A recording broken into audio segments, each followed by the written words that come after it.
Illustration number 2. Take out illustration number 2, page number 15.8. Illustration number 2, page number 15.8. Prepare bank reconciliation statement from the following particular on 31st March 2020. यानी आपको क्या बताना है? Bank reconciliation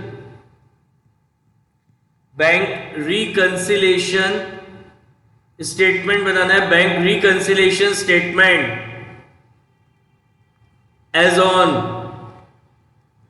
31st March 2020. Serial number, particular, plus minus. क्या कह रहा है? Point number 1 कह रहा है debit balance as per bank column cash book is 3,72,000. तो कल मैंने आपको बताया था कि बैंक रिकंसिलिएशन स्टेटमेंट का जब भी क्वेश्चन हम स्टार्ट करेंगे तो या तो आपको कैश बुक का या पासबुक का बैलेंस गिवन होगा. तो यहां पे क्वेश्चन की स्टार्टिंग पॉइंट क्या दे रखी है? डेबिट बैलेंस एज पर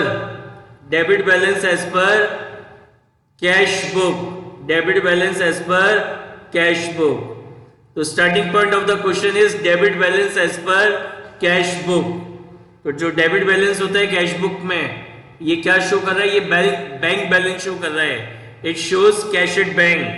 तो उसको क्या लिखेंगे? प्लस के कॉलम में 3,72,000. तो क्वेश्चन की स्टार्टिंग पॉइंट क्या है? कैश बुक का बैलेंस है. तो कैश बुक के बैलेंस को किससे टैली करेंगे? पासबुक के बैलेंस से टैली करेंगे. यानी जो भी ऐड और जो भी लेस होगा वो सब काय में किया जाएगा? कैश बुक में किया जाएगा. जो भी ऐड और जो भी लेस होगा वो सब अपन कैश बुक में करेंगे. Read point number 2. Cheque issue to creditor. मैंने क्या बताया था? मतलब cheque issue means, what is mean by cheque issue? इसका मतलब बताया था पेमेंट डन बाय चेक. इसका मतलब बताया था पेमेंट डन बाय चेक. तो लिखा है cheque issue to creditor but not yet presented to the bank for payment 72,000. क्या मतलब है इसका? ये मेरी कैश बुक है, ये मेरी पासबुक है. कह रहा है हमने अपने क्रेडिटर को 72,000 रुपीज का चेक दिया. हमने अपने क्रेडिटर का पेमेंट करा 72,000 रुपीज का चेक देकर. तो जब ये चेक हमने इशू किया होगा क्रेडिटर को तो कैश बुक में एंट्री करी होगी. तो इससे मेरे कैश बुक का बैलेंस क्या हुआ? रिड्यूस हो गया. इससे मेरे कैश बुक का बैलेंस रिड्यूस हो गया 72,000 से. लेकिन बैंक ने अभी तक इसका पेमेंट नहीं करा. बैंक ने इसका पेमेंट नहीं करा है. तो मेरे को क्या करना है? मेरे को इस कैश बुक को पासबुक से टैली करना है. कैश बुक को किससे टैली करना है? पासबुक से. तो आपकी कैश बुक का बैलेंस 72,000 कम शो हो रहा है जबकि पासबुक में ऐसा कुछ भी नहीं हुआ. तो ये जो कैश बुक में आपने 72,000 कम कर दिए थे इसको दोबारा ऐड कर देंगे. इसको दोबारा क्या करेंगे? ऐड कर देंगे. तो दोनों के बैलेंस क्या होंगे? वापस इक्वल हो जाएंगे. तो इसको प्लस के कॉलम में लिखेंगे कितना? 72,000. तो आप यहां लिखोगे cheque issue but not paid by bank. Cheque issue but not paid by bank. बताइए समझ में आया? Any doubt in point number 2? Any doubt in point number 2?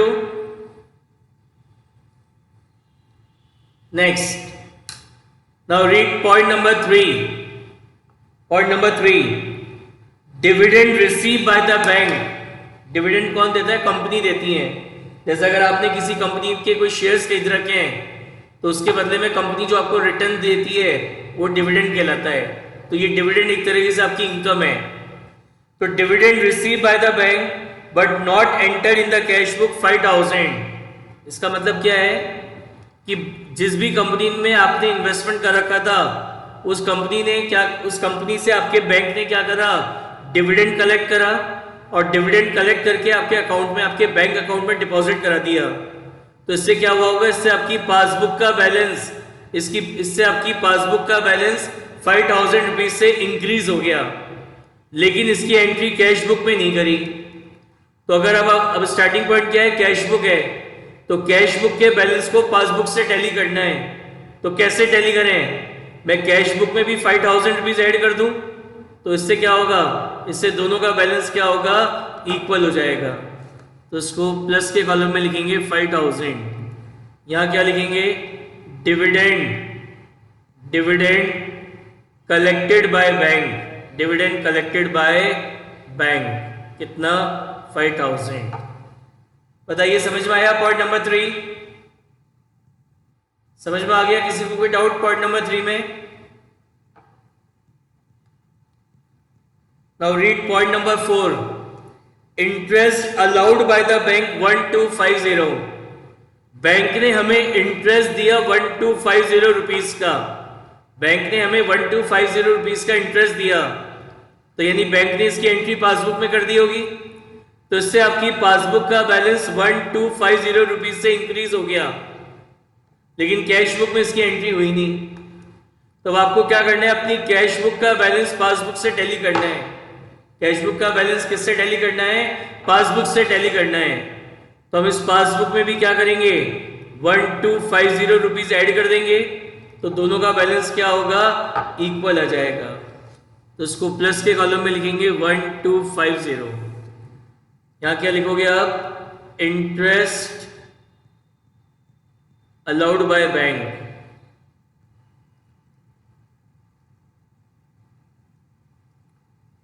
Next cheque deposited into bank for collection but not collected by bank up to this date. क्या मतलब है, इसका मतलब है कि हमें चेक रिसीव हुआ 15,400 रुपीज का, जिसको हमने बैंक में डिपॉजिट करा दिया।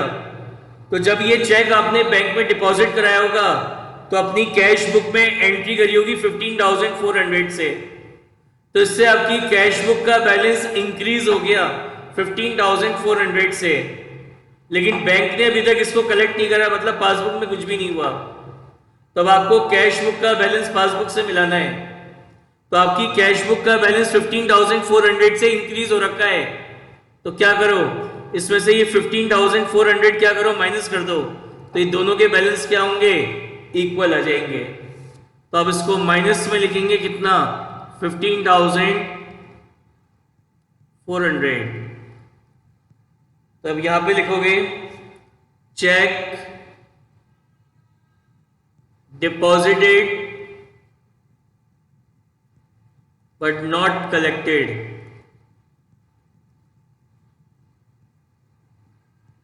Bye bank. Next, bank charges 200, bank ने बैंक चार्जेस चार्ज कर लिए 200 रुपीज के, बैंक ने बैंक चार्जेस चार्ज कर लिए 200 रुपीज के। तो बैंक ने जब ये बैंक चार्जेस चार्ज करे होंगे तो पासबुक में एंट्री करी होगी, तो इससे आपकी पासबुक का बैलेंस 200 रुपीज से डिक्रीज हो गया। तो क्वेश्चन की स्टार्टिंग पॉइंट क्या है, starting point of the question is cash book. तो आपको इस कैश बुक को पासबुक से टैली करना है। तो कैसे टैली करें, इस कैश बुक में से भी मैं 200 रुपीज माइनस कर दूं, तो ये दोनों का बैलेंस क्या होगा, इक्वल आ जाएगा। तो इधर माइनस के कॉलम में लिखेंगे कितना, 200। तो यहां लिखेंगे bank charges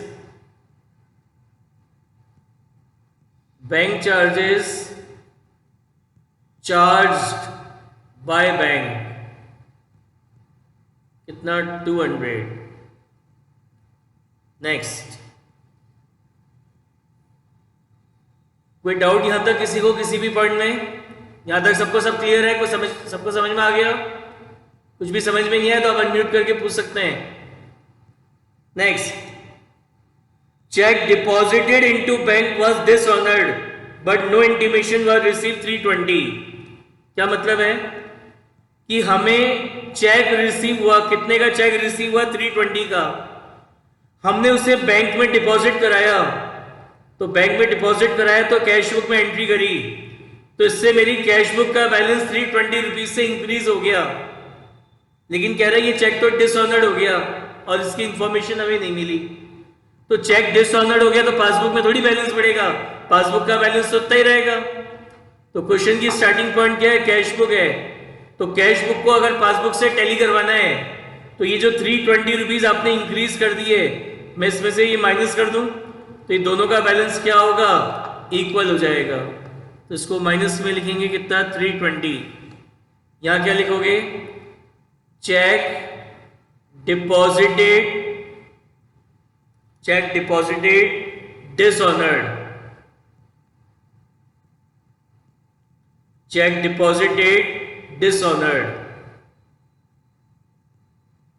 next, bank paid house tax on our behalf but no information received from the bank in this connection। कह रहा है बैंक ने हाउस टैक्स पे करा, बैंक ने क्या करा, हाउस टैक्स पे करा, कितने का, 350 रुपीज का, जिसकी इंफॉर्मेशन अभी तक हमें नहीं मिली। तो बैंक ने जब ही हाउस टैक्स पे करा होगा तो पासबुक में एंट्री करी होगी, तो इससे आपकी पासबुक का बैलेंस 350 रुपीज से कम हो गया, 350 रुपीज से कम हो गया। तब आपको क्या करना है, स्टार्टिंग पॉइंट कैश बुक है तो कैश बुक के बैलेंस को पासबुक से टैली करना है। तो हम अपनी कैश बुक में से भी क्या करेंगे, 350 रुपीज रिड्यूस कर देंगे, तो दोनों का बैलेंस क्या होगा, इक्वल आ जाएगा। तो इससे आपकी जो कैश बुक है उसको माइनस करेंगे 350, तो यहां लिखेंगे house tax paid by bank, house tax paid by bank, कितना, 350। इसका टोटल करेंगे तो टोटल आ रहा है आपका 4,50,250, इसका टोटल आ रहा है 16,270। तो कल मैंने आपको एक चीज़ बताई थी, अब लास्ट के लिए स्टार्टिंग पॉइंट क्या है, कैश बुक है, लिखना नहीं है, अज्यूम करना है अपने माइंड में कि ये कैश बुक की डेबिट साइड है और ये कैश बुक की क्रेडिट साइड है। दोबारा बता रहा हूँ, लिखना नहीं है, अज्यूम करना है अपने माइंड में। तो आपके कैश बुक की डेबिट साइड का टोटल ज्यादा आ रहा है, तो यानी कैश बुक का तो डेबिट बैलेंस हो गया, और कैश बुक का अगर डेबिट बैलेंस है तो पासबुक का कौन सा बैलेंस होगा, क्रेडिट। तो आप यहां लिखोगे credit balance as per passbook. 4,50,250 में से माइनस करेंगे 16,270, तो कितना बैलेंस बचा, 4,33,980। ये आएगा 4,50,250, 4,50,250। बताइए समझ में आया, किसी को कोई doubt, any doubt?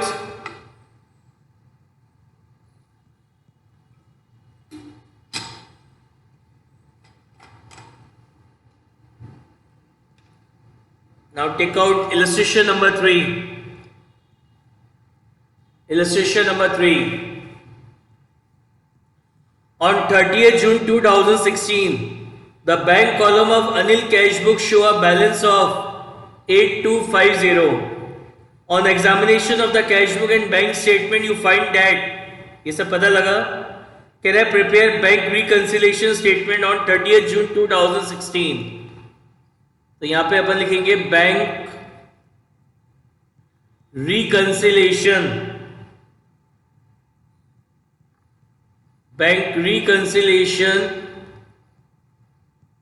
Statement as on 30th June 2016। Serial number, particular,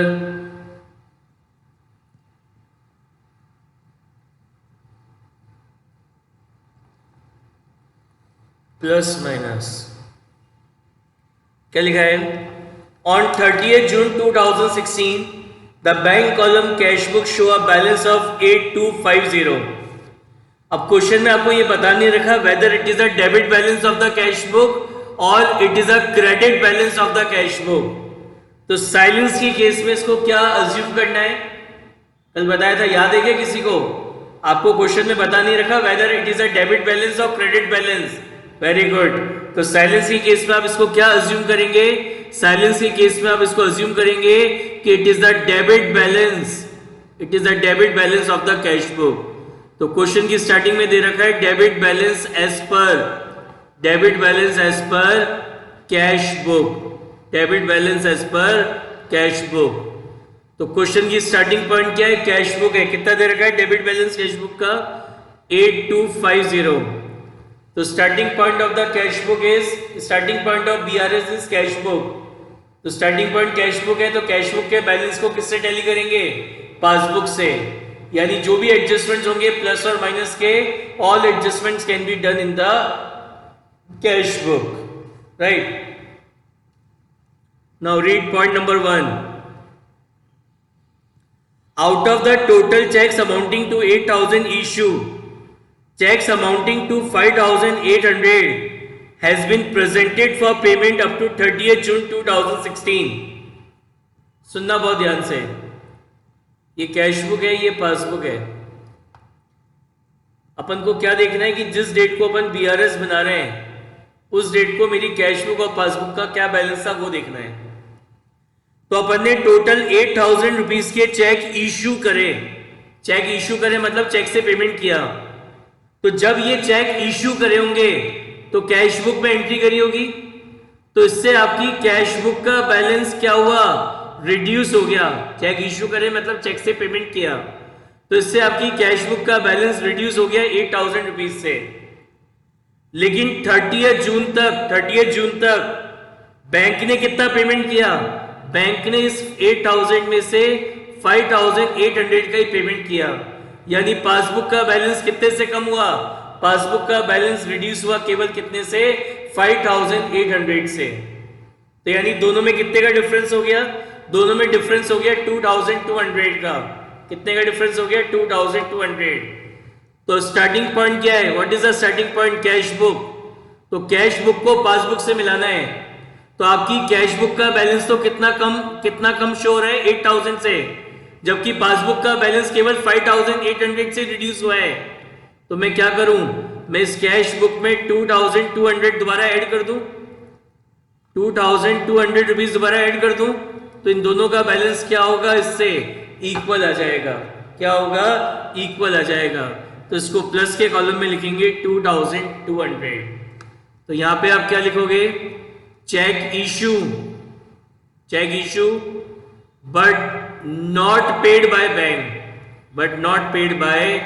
bank, बताइए समझ में आया क्या ये? Any doubt? समझ में आ गया सबको ये पॉइंट? Now point number 2.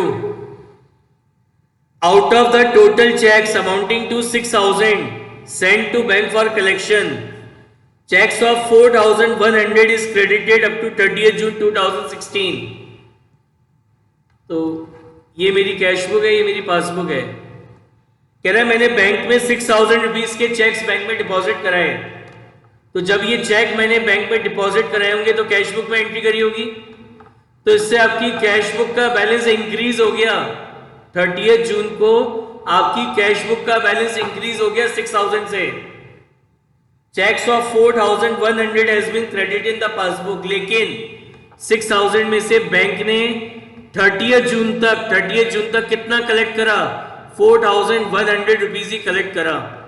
यानी आपकी कैश बुक का बैलेंस तो 6,000 से इंक्रीज हो गया, जबकि पासबुक का बैलेंस 30th जून को कितने से इंक्रीज हुआ है? 4,100 से इंक्रीज हुआ है। तो अगर अब इस कैश बुक को पासबुक से टैली कराना है तो यानी दोनों में कितने का डिफरेंस हो गया? कितने का डिफरेंस हो गया दोनों में? 1,900 का। तो आपकी कैश बुक का बैलेंस 1,900 ज्यादा शो हो रहा है, जबकि पासबुक का बैलेंस 1,900 कम शो हो रहा है। तो अगर कैश बुक को पासबुक से टैली करना है तो मैं इसमें से 1,900 रुपीज माइनस कर दूं, मैं इसमें से 1,900 माइनस कर दूंगा, तो इन दोनों का बैलेंस क्या होगा? इक्वल हो जाएगा। क्या हो जाएगा? इक्वल हो जाएगा। तो यहां लिखेंगे check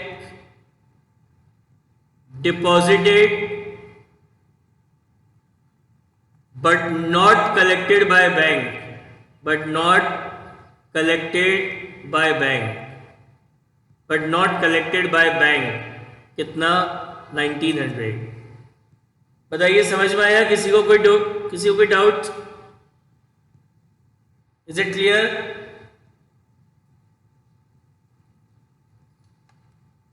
next, on 20th June a customer deposited 3,500 direct in the bank account but it was entered only in the passbook।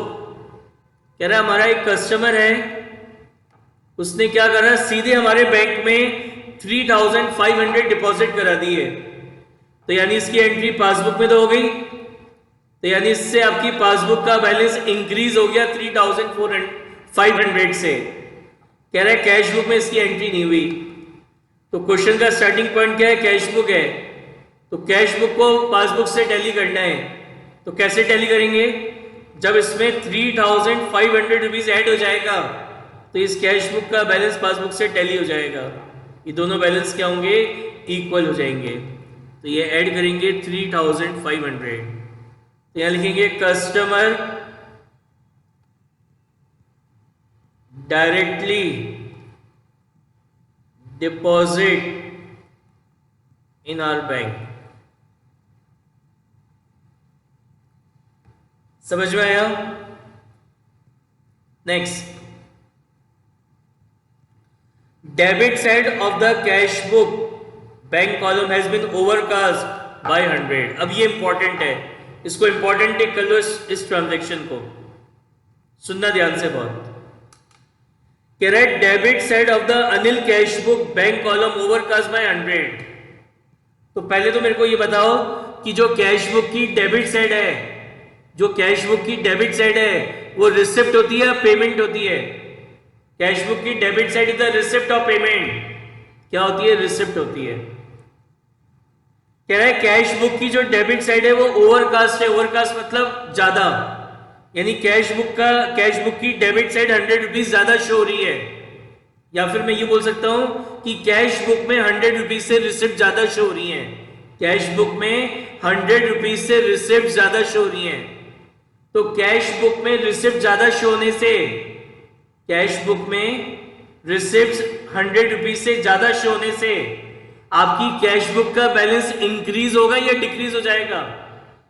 बताओ। अगर मैं अपनी कैश बुक में रिसिप्ट ज्यादा शो करूंगा तो इससे मेरी कैश बुक का बैलेंस इंक्रीज होगा या डिक्रीज हो जाएगा? नेचुरल बात है, इंक्रीज होगा। रिसिप्ट ज्यादा दिखा रहा हूं तो मेरी कैश बुक का बैलेंस क्या हो गया होगा? इस गलती होने के कारण मेरी कैश बुक का बैलेंस 100 रुपीज से इंक्रीज हो गया होगा। पासबुक में ऐसी कोई गलती नहीं है, पासबुक में ऐसी कोई गलती नहीं है। तो क्वेश्चन की स्टार्टिंग पॉइंट क्या है? कैश बुक है। तो कैश बुक को अगर पासबुक से मिलाना है तो ये जो 100 रुपीज गलती से इंक्रीज हो गए तो उसको मैं यहाँ पे माइनस कर दूं, तो इससे क्या होगा? इससे मेरी कैश बुक का बैलेंस पासबुक से टैली हो जाएगा। तो इसको अपन माइनस में लिखेंगे कितना? 100 रुपीज। तो यहां लिखेंगे debit side of cash book overcast. बताइए पॉइंट नंबर 4 समझ में आया क्या? पॉइंट नंबर 4 समझ में आ गया?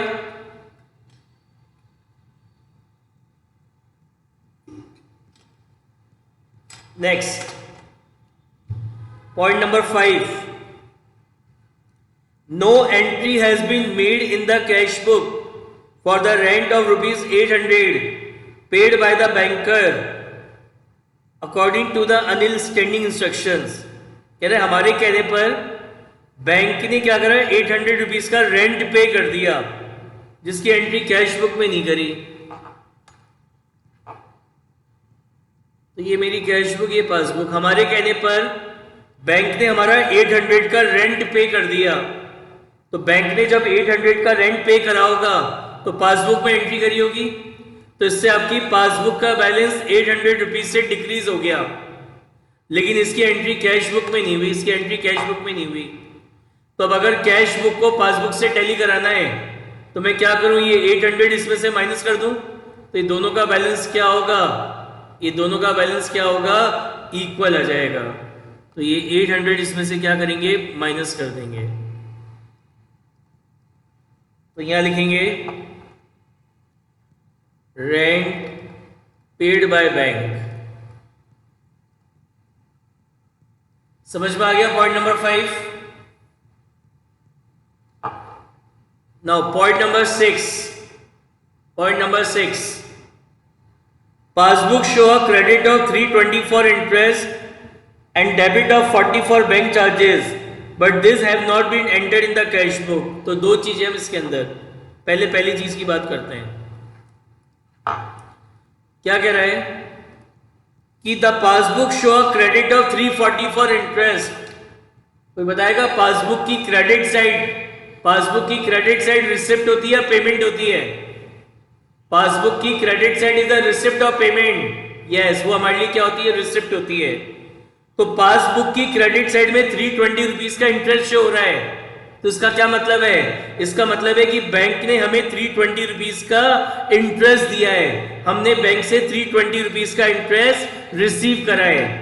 तो बैंक से 320 रुपीज का इंटरेस्ट रिसीव हुआ, जिसकी एंट्री पासबुक में तो हो गई, तो इससे आपकी पासबुक का बैलेंस 320 से इंक्रीज हो गया। कैश बुक में इसकी एंट्री करी नहीं, कैश बुक में इसकी एंट्री हुई नहीं। तो अब अगर कैश बुक के बैलेंस को पासबुक से टैली करना है तो मैं इसमें 320 रुपीज ऐड कर दूं, तो ये दोनों बैलेंस क्या होंगे, इक्वल हो जाएंगे। तो 320 रुपीज यहाँ पे क्या होगा, ऐड हो जाएगा। तो दो चीजें इसमें, point number 1, interest credited by bank, interest credited by bank कितना, 320। इसी तरीके से कह रहा है debit of 40 for bank charges. Bank ने 40 रुपीज के बैंक चार्जेस चार्ज कर, बैंक ने 40 रुपीज के बैंक चार्जेस चार्ज कर लिए, तो इसकी एंट्री पासबुक में होगी। तो इससे आपकी पासबुक का बैलेंस, इससे आपकी पासबुक का बैलेंस 40 रुपीज से रिड्यूस हो गया। पासबुक का बैलेंस 40 रुपीज से रिड्यूस हो गया, कैश बुक में इसकी एंट्री हुई नहीं।